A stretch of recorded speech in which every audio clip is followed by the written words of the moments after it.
Bienvenue dans Éveil Conscient. Je suis Nicolas Cahag, ancien informaticien cartésien devenu magnétiseur reconnu. Ici, je partage mon chemin d'hypersensible, de l'effondrement à l'éveil, à travers des récits authentiques et des méditations guidées pour transformer ta sensibilité en force. Avant de commencer, pense à t'abonner à ce podcast, à cette émission, sur ta plateforme d'écoute préférée. Ainsi, tu ne manqueras pas les prochains épisodes. Et si l'application te le permet, laisse-moi un petit like ou un commentaire pour soutenir ce partage. Cela m'aide énormément. Que les meilleures énergies t'accompagnent. Bienvenue dans ce 6e épisode d'Éveil Conscient. Aujourd'hui, on retourne ensemble sur une période fondatrice de mon parcours, les années où mes ressentis se sont ouverts, où mes mains ont commencé à parler, et où j'ai compris que l'énergétique n'était plus simplement une idée, quelque chose de théorique, mais vraiment une réalité vivante. On replonge entre 2013 et 2017, les années où tout a réellement commencé pour moi.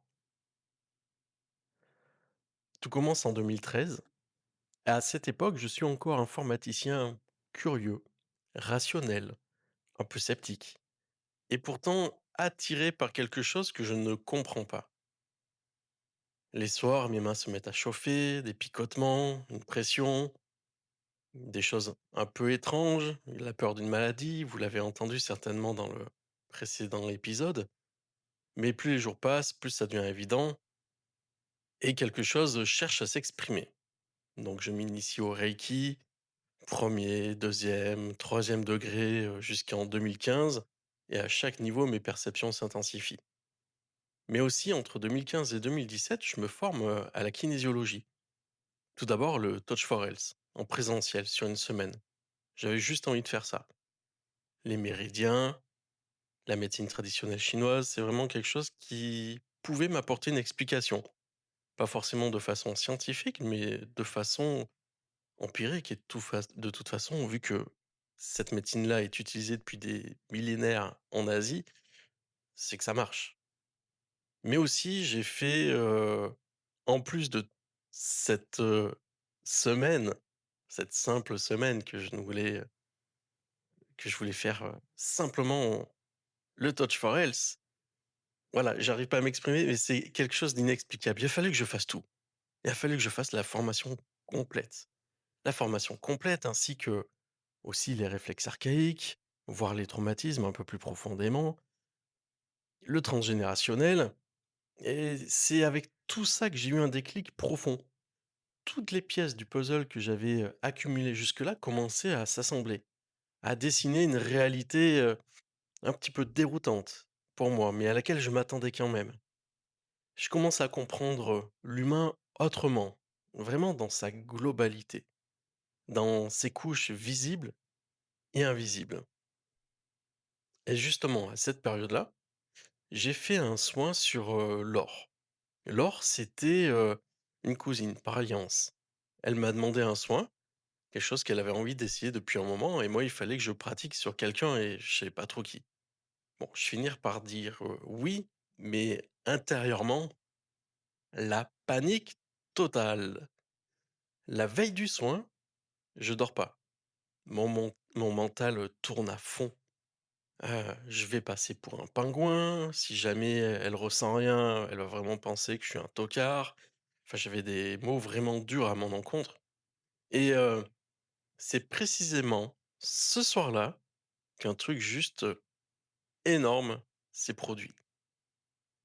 Alors que j'étais entre 2 états de conscience, à moitié, éveillé, à moitié endormi, une voix dans ma tête, une injonction claire, puissante et surtout indiscutable. «Fais-le!» Ça s'est mis à crier dans ma tête, mais dans toute ma tête. C'était pas un rêve, c'était pas une intuition, c'était pas une pensée, c'était un message. Message, je ne sais pas, d'un guide peut-être? En tout cas de quelqu'un qui voulait que j'aille vraiment dans cette voie-là. C'était vraiment un appel et une remise sur les rails, avant de partir ailleurs. Parce que parfois quand tu refuses d'avancer, j'ai constaté que on te mettait quelques claques pour te remettre, sur le droit chemin. Le lendemain, Laure arrive à la maison, j'ai mes mains qui se mettent à picoter, à chauffer comme d'habitude en sa présence et le soin se déroule comme si quelque chose se passait, mais naturellement. Même si comme si quelque chose passait à travers moi. C'est comme ça que j'ai compris ce qu'était un canal. Je ne prenais rien de moi, je canalisais juste. Et elle ressentait exactement ce que moi j'avais vécu lors de mes initiations, lors des soins que je recevais. Des vagues de chaleur, des vagues de froid, des sensations de libération physique et un apaisement profond. Ce jour-là, je comprends que ce n'est pas juste quelque chose personnel, que ce n'est pas juste pour moi, que je peux accompagner et que je peux transmettre.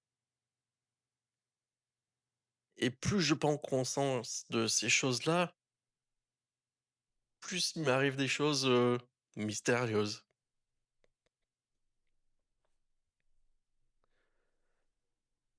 En choses mystérieuses, je parle des sorties astrales, spontanées et non choisies, car je n'ai jamais cherché à faire ça. Je n'en avais entendu parler que dans des livres et j'y croyais pas trop. C'était pas vraiment dans mes plans de le faire. Et j'en voulais pas trop. Mais ça s'est imposé. Une nuit, je sens que je sors de mon corps, naturellement, sans effort. Et les premières fois, c'est comme s'il y avait quelqu'un à côté de moi qui me guidait et qui me disait simplement: «Reste dans la maison». Alors je reste. Je reste dans la maison, mais j'avais une maison à étage et puis je m'amusais à quelque part, me déplacer juste avec l'intention. Je me déplaçais pas, tel un corps physique, mais du rez-de-chaussée, je voulais monter à l'étage sur la mezzanine, bah, je montais en diagonale. Tu vois? Je passais pas du tout par l'escalier et c'est là où il s'est passé encore des choses extraordinaires. C'est-à-dire que pendant ces, formations en kinésio, j'ai fait connaissance d'une personne, d'une fille qui, elle aussi, faisait des sorties astrales et ce qui était génial, c'est que on avait tous les 2 le souvenir de se voir, la nuit, attention, en tout bien tout honneur, hein, et de discuter. On discutait, de choses profondes. Alors impossible de se rappeler des sujets. On sait que c'était dans le développement perso, dans l'évolution, spirituelle et les matins, bah, on s'envoyait un message pour savoir, «Tu bien là cette nuit?» «Oui, oui». Bah, c'était juste un truc de dingue et puis un soir, je me retrouve dans une ville, voisine et c'est là que tout bascule encore. Non seulement j'avais pris conscience que les sorties astrales pouvaient être vérifiables avec, quelqu'un qui les faisait en même temps que moi et on se voyait et cette sortie-là, elle a changé parce que dans cette ville voisine, je pouvais lire parfaitement les noms des rues, les numéros de porte, les détails des façades avec une précision juste impossible dans un rêve. D'ailleurs, dans un rêve, c'est juste impossible de lire et cette lucidité-là, cette, stabilité, quelque part, consciente et en même temps de d'être là mais pas là, ça m'a fait bizarre, ça m'a fasciné. C'était réel, lucide et c'est vraiment comme si ma conscience circulait, comme elle voulait, vraiment ailleurs. Et puis une nuit, j'ai voulu aller, beaucoup plus loin parce qu'entre temps, j'avais pu me documenter et j'ai vu que certains pouvaient aller, très, très loin. Et là, je me suis dit: «Bon allez, je vais aller jusqu'à la lune». Et là, pendant une énième sortie astrale le soir, quand j'étais, dans la maison, à monter à l'étage, à descendre, tout ça, très clairement, on m'a dit, «Même pas en rêve». Et là, le retour a été super violent. Un espèce de bang supersonique dans les oreilles et puis, réveillé en sursaut. Le cœur qui battait à fond. C'était vraiment une réintégration, brutale et ça, cette réintégration brutale, je l'ai sentie une autre fois, une autre nuit où je me retrouve, devant la maison, devant ma porte d'entrée Entre le portillon et ma porte d'entrée, il y a 5 mètres à peu près et je vois mon chat, Titus, qui me regarde. Mon chat vivant, hein, qui est dans le jardin et qui me regarde. Bon, normal, on sait que les chats ont des connexions et à un moment, mon chat, il tourne la tête pour voir apparaître un deuxième chat qui traverse à travers le mur de clôture, comme s'il n'existait pas. Et j'ai compris qu'en fait, c'est ce chat-là, il était désincarné. Là encore une fois, j'ai flippé et c'est ce qui m'a rappelé, instantanément à mon corps. Et depuis ce jour, je n'ai plus jamais refait de sortie astrale. Parce que déjà, j'en ai pas envie et j'ai compris qu'avec, ce qu'on m'a transmis, dans le même pas en rêve quand je voulais partir loin, de voir, un animal désincarné, j'ai compris que ce monde-là, c'était pas un terrain de jeu. Et puis surtout, en fait, le gros surtout, ça m'a suffi pour comprendre et intégrer que la conscience n'est pas attachée au corps physique. D'ailleurs, les travaux du docteur Charbonnier m'ont montré ça, plus précisément. C'est plus récent, mais il l'a démontré de manière empirique, avec des protocoles scientifiques rigoureux et indiscutables, reproductibles aussi, et mesurés, documentés, ce qui lui a évidemment valu des ennuis. Mais moi, ces expériences m'avaient déjà montré l'essentiel. Puis aussi, toujours, entre 2013 et 2017, au fur et à mesure de mon éveil, de mes découvertes, je découvre tout. Le vrai, le beau, le puissant, mais aussi les dérives, des égos surdimensionnés, des formations express pour devenir thérapeute en 2 jours, des illusions aussi, et surtout le business qui déforme tout. Des gens qui sentent deux, trois petites choses, qui vont faire un soin énergétique alors que ces personnes-là sont absolument pas bien du tout dans leur basket et qui lancent des choses mais incroyables, dangereuses même. À quel point que parfois, avec d'autres thérapeutes, on faisait des soins à distance pour réparer quelque part les conneries de certains thérapeutes qui n'avaient de thérapeute que le nom. Ils prenaient l'argent et ils partaient. Je croise aussi quand même des praticiens qui sont extraordinaires, qui sont humbles, compétents, puissants, qui réparent eux aussi ce que d'autres, abîment et avec qui j'ai la chance de m'exercer et de grandir. Et c'est dans ces années-là que naît, ma valeur la plus forte, la lucidité. On sait faire des choses, qui peuvent paraître, exceptionnelles, mais ces choses-là, si on dérive, on peut nous les enlever ou on peut carrément s'empoisonner, l'esprit avec un ego, surdimensionné et en faisant très clairement, du mal. Donc voilà, et la lucidité, c'était vraiment quelque chose qui était, qui est né à ce moment-là et de cette lucidité est venue, mon éthique, où je ne me substitue à aucun moment à la médecine traditionnelle et même, depuis longtemps maintenant, j'ai décidé que si une personne, cessait ses soins, traditionnels, médicaux, sans l'aval de son médecin, juste pour les remplacer avec mes sciences, c'est une personne que je ne prendrai plus. Fort heureusement, ça ne s'est produit qu'une fois et je pense que cette personne-là, ça l'a sauvée, ça lui a permis de remettre la tête sur les épaules. Elle a repris, le traitement, en parlant avec son médecin et tout s'est très, très bien passé. Elle a récupéré, sans problème. Mais il faut savoir s'accorder du temps. Toutes ces expériences-là, toutes ces années entre 2013 et 2017, elles m'ont appris quelque chose vraiment d'essentiel. Que la guidance existe, que la conscience dépasse le corps et que chacun de nous suit un chemin qui lui appartient. Alors maintenant, je te propose de revenir à toi, à ton propre chemin. à ton axe, à ton centre. On va prendre quelques minutes pour ça. On va faire une, petite méditation pour revenir sur son propre chemin, son chemin spirituel. Donc prends le temps pour t'installer, confortablement. Tu peux même mettre sur pause le temps de t'allonger, de te poser et lorsque tu es prêt, laisse tranquillement tes paupières se fermer. Essaie de ne pas être dérangé. Désactive les notifications sur ton téléphone, couche les enfants et on va en profiter. Donc pour commencer, je vais te proposer d'inspirer profondément par le nez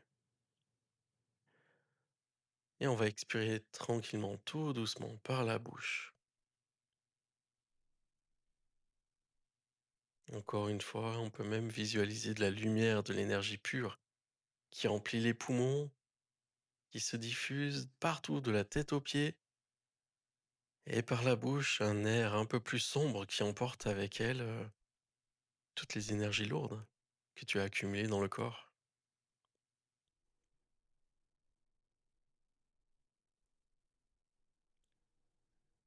Fais-le encore une fois.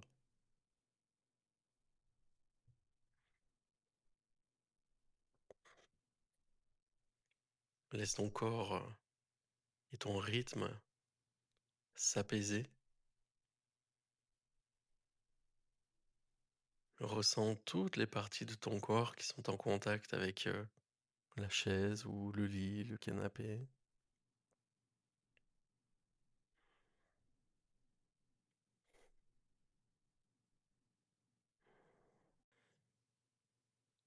Visualise maintenant un point intérieur, ton centre, ton axe, ton point de départ, celui qui existe en toi depuis toujours.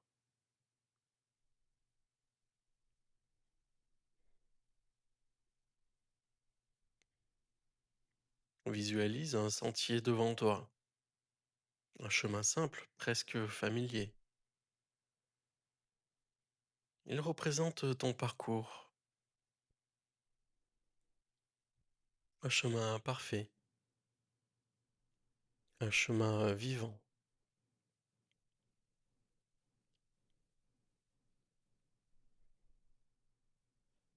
Fais un premier pas sur ce chemin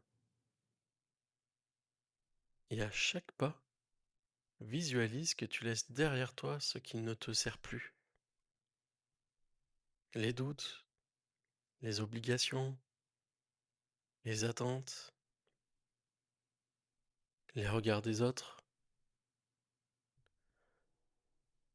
Laisse tout glisser au sol.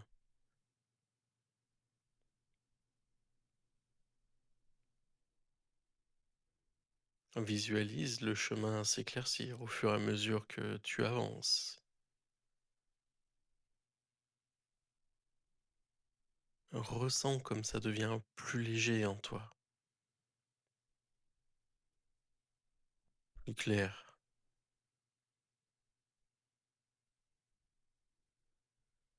À mesure que tu avances, des petites scènes apparaissent autour du sentier.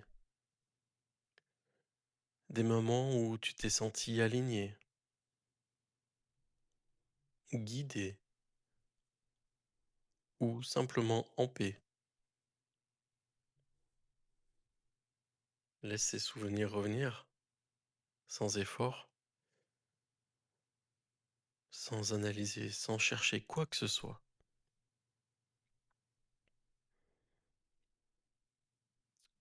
Ton chemin spirituel n'a jamais disparu. Parfois tu t'en es éloigné, parfois la vie t'a demandé d'autres priorités, mais il est toujours là. Il a toujours été là, en toi.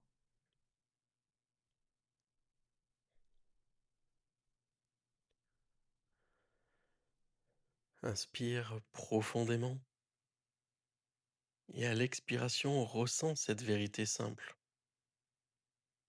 Tu n'as rien à forcer, tu n'as rien à prouver.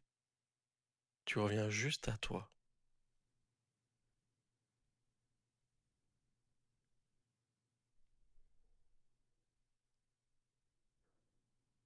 Visualise maintenant une lumière douce au-dessus de toi. Elle descend tranquillement. Cette lumière, c'est la tienne. Ta conscience, ton intuition, ton essence spirituelle.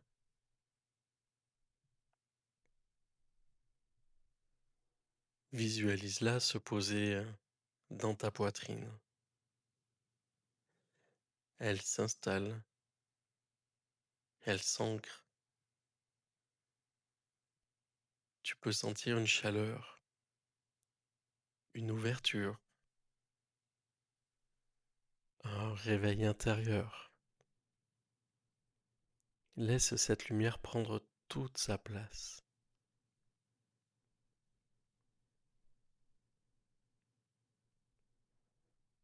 Laisse-la se diffuser dans tout ton corps, dans le ventre, le dos, les jambes, les bras,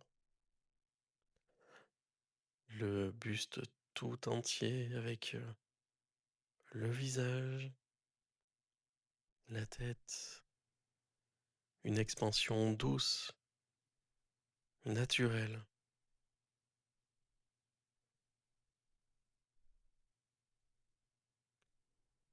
Ressens que tu es chez toi, que ton chemin spirituel commence toujours ici, dans ce souffle, dans cette présence et dans cet instant.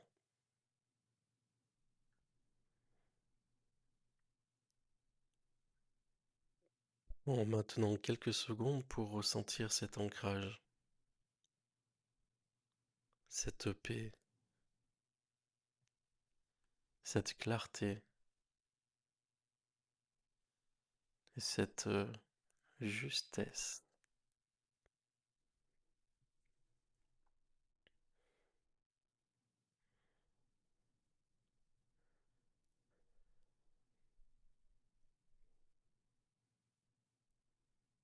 Quand tu te sentiras prêt, commence à ramener doucement ton attention à ton corps.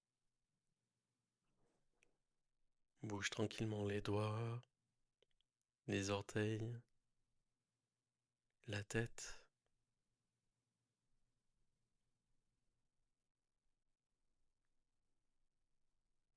puis ouvre les yeux tranquillement, à ton rythme.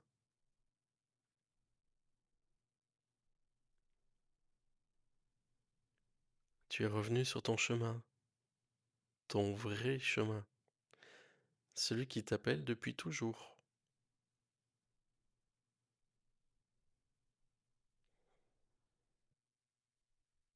Voilà pour ce 6e épisode. Tu viens de parcourir avec moi les années où mes perceptions se sont ouvertes, où les guidances se sont imposées, où j'ai compris que rien ne serait plus jamais comme avant. Merci pour ton écoute. On se retrouve dans le prochain épisode. Merci d'avoir écouté Éveil Conscient. Si cet épisode t'a plu, abonne-toi sur ta plateforme d'écoute pour ne pas manquer les prochains. Et laisse un avis ou un commentaire si c'est possible, ça aide énormément le podcast à se faire connaître. Et pour aller plus loin, découvre des ressources gratuites sur éveilconscient.fr, tout attaché, sans espace. Que les meilleures énergies t'accompagnent.